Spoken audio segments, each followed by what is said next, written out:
Ayon kay Senador J.V. Ejercito, tila nabalam at napabayaan ang mga malalaking infrastructure project na isinusulong sa ilalim ng Build program ng Administrasyong Duterte. Partikular na ang South Long Haul Railway patungong Bicol at ang Mindanao Railway System. Sa isang press briefing, sinabi niya na kung mabibigyan ng pagkakataon ay ipapaabot niya mismo kay Pangulong Ferdinand Marcos Jr. ang kanyang pagkadismaya sa usad pagong na implementasyon ng mga proyektong ito. I'm hoping that itong last 3 years, ang daming political noise, ang daming ganap ngayon, but doon ako frustrate kasi we have a lot of catching up to do. Ang dami nating problema, ang dami nating kailangan gawin para makahabol sa ating mga Asian neighbors, para maging attractive.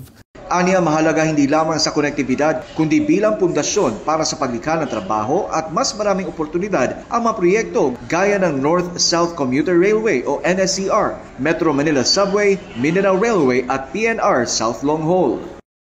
Kaya po nung nasil po yung NSCR and Metro Manila Subway with Japan, lagi po ako nakasama doon and I was a witness. Na-excite po ako kasi ito na yung di ba?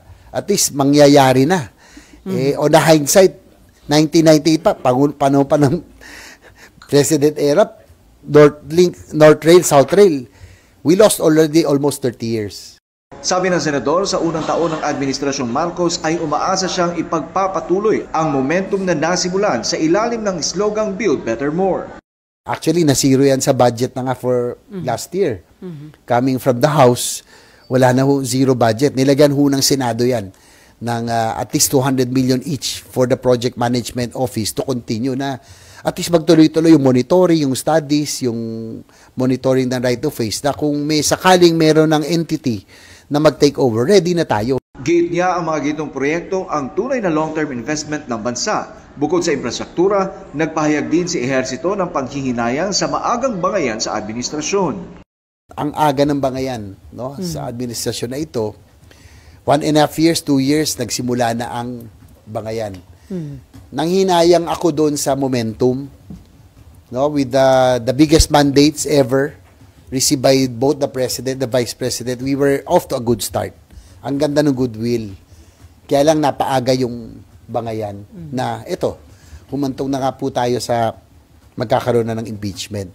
Sa huli, nananawagan si Ejercito na sana'y matapos na agad ang issue ng impeachment para naman muling matutukan ang mga totoong problema ng bansa.